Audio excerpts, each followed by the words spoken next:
YouTube family, સ્વાગત છે આપનું એક નવા વ્લોગમાં। તો કેમ છો દોસ્તો? મજામાં? આશા કરીશું કે મજામાં જ હશો ને દોસ્તો। આપણે આવી ગયા છે આપણે એડા મૂકવા, કારણ કે પ્લોટિંગ કર્યું છે આપણે એડાનું, તો એડા મૂકવાનું ચાલુ કરી દઈશ। તો જોઈ લ્યો, આપણે આ માંડવીમાં પારા પર ચાલુ કરી દીધું છે એડા મૂકવાનું। જોઈ લ્યો, આ રીતના આપણે એક આ નરનો ચા છે અને વચ્ચે 4 માદાના છે। તો આપણે નર તો પહેલાં જ છોપી દીધા હતા। તો દોસ્તો આ રીતના એડા છે માદા। તો આપણે ચોપવાનું ચાલુ કરી દીધું છે ને બીજા તો ઓલ બાજુ વહી ગયા છે। આપણે આ બાજુથી ચાલુ કરી દઈશું, કારણ કે આ ચા દેખાય દોસ્તો નરનો છે। નર તો આપણે મહિના પહેલાં મૂકી દીધો છે ને માદી તો દોસ્તો આપણે 1 મહિનો થાય એના પછી જ માદા મૂકવાના આવે, અને નર 1 મહિના અગાઉ મૂકવાના આવે છે। કારણ કે એનું પ્લોટિંગ આપણે કરીએ તો જેની રજ પાવડર ઉડાડવાનું આવે એ રૂમું ચાલુ થાય એટલે ક્રોસિંગ થઈ જાય પાવડરનું। તો એ રીતના આપણે વાવેતર કર્યું છે। તો આપણે ચાલુ કરી દીધું છે ને સામે બધાએ ચોપવાનું ચાલુ કરી દીધું છે।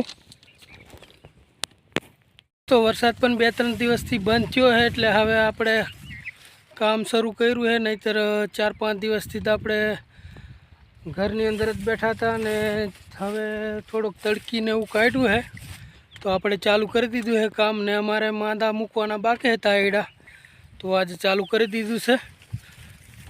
તો વિડીયોમાં બન્યા રહેજો, આપણે મૂકી દઈશું એડા। તો આપણે જોઈ લ્યો, આ થેલીનું પેકિંગ પણ લઈ લીધું છે, તો આપણે ચાલુ કરી દીધું છે મૂકવાનું। તો દોસ્તો આપણે માદા મૂકવાનું ચાલુ કરી દીધું છે। આ મહેશભાઈ જોઈ લ્યો, આ રીતના ચોપે એમ મૂકી દેવાનું, ખોદીને હરખો દબાવવાનો એટલે ઉગી જાય તરત। જોઈ લ્યો, આ રીતના આ ચોપવાનું ચાલુ કરી દીધું છે।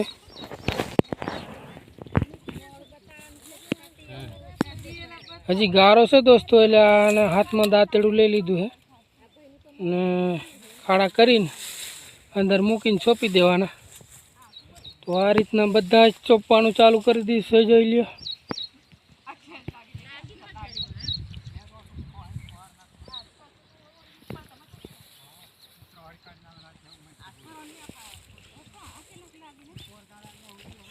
આ મહેશભાઈ છે એ ચાલુ કરી દીધું છે એડા ચોપવાનું। નર નહીં, માદા। નર તો આપણે મહિનાથી પહેલાં ચોપી દીધા, હવે માદા ચોપવાનું ચાલુ કરી દીધું છે। તો વિડીયોમાં બની રહ્યો, વિડીયો ગમે તો લાઈક શેર સબસ્ક્રાઈબ કરી દેજો। ચાલ લેતા હોય ફટાફટ, બપોર થઈ ગયો, રોટલા ખાવા જવાનું છે। વહેલો વહેલો ચોપી લાવે તો તડકો થઈ ગયો છે ને બરોબર। હવે આપણે રોટલા ખાવાનો ટાઈમ થઈ ગયો। હવે આલુ ચોપી દઈએ એટલે પછી જતા રહીએ વાડીએ રોટલા ખાવા। ચાલ ફટાફટ લેતા આવે એટલે પછી જઈએ વાડીએ। આવી ગયો હા ભાઈ, આ ચોપતો ઠેઠ નજીક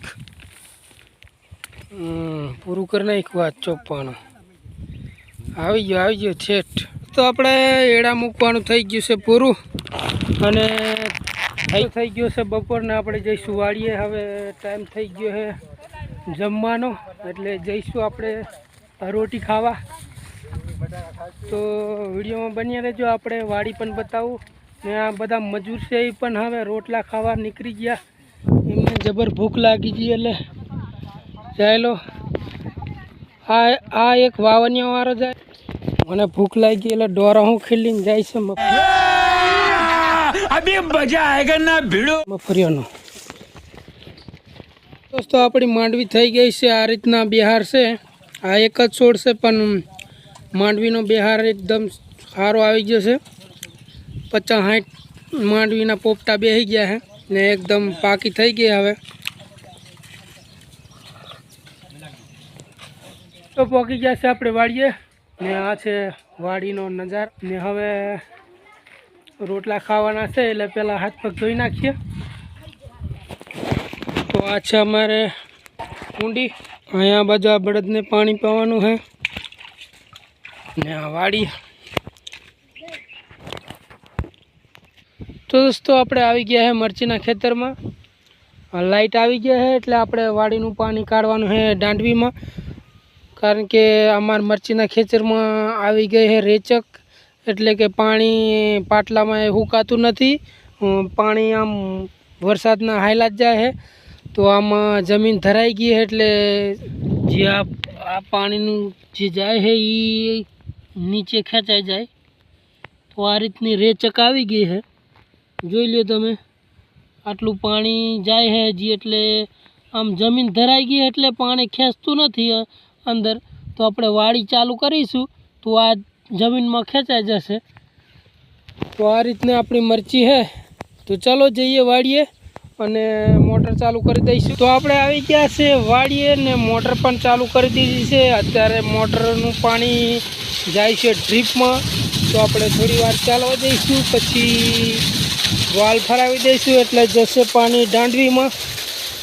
તો જોઈ લો આ છે રેચક, કારણ કે પાણી સુકાતું નથી એટલે આપણે વાડીનું પાણી કાઢીશું દાંડવીમાં, એટલે કે કૂવામાં પાણી નીચું ઉતરે તો આ પડાનું જે પાણી જાય એ અંદર ખેંચાઈને નીચે ઉતરી જાય। તો આટલો જ વાડી આપણે ખાલી થઈ છે, અહીં સુધી વરસાદ હતો તો અહીં સુધી માથે ભરી હતી વાડી, તો અત્યારે મોટર આપણે ચાલુ કરી દઈશું ને દાંડવીમાં કાઢી દઈશું પાણી। તો વિડીયોમાં બન્યા રહ્યો, વિડીયો ગમે તો લાઈક શેર સબસ્ક્રાઈબ કરી દેજો। તો અત્યારે આપણે ડ્રીપમાં પાણી ચાલુ છે, જોઈ લો આ વાલ ખુલ્લા છે અને અડધું થોડું પાણી અમે વાડીમાં જ પાડ્યું છે, તો આપણે આ વાલ ખોલી દઈશું એટલે સીધું જાય છે દાંડવીમાં। તો આ એક વાલ ખોલવાનો છે એને આપણે ખોલી દઈએ, આટલો થોડોક ટાઈટ છે અને ટાઈટ રાખવો જ પડે, તો આપણે ખોલી દીધો વાલ।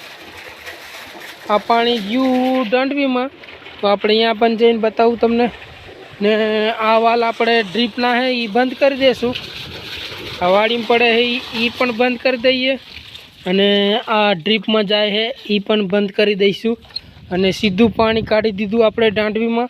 તો અહીંયા પણ જોવા જઈએ આપણે દાંડવીમાં કેવું પાણી કાઢે છે, તો આપણે બધા વાલ અહીંયા નોખા નોખા ફિટ જ કર્યા છે, એટલે આપણે વાલ જ ફરાવાના છે બધે।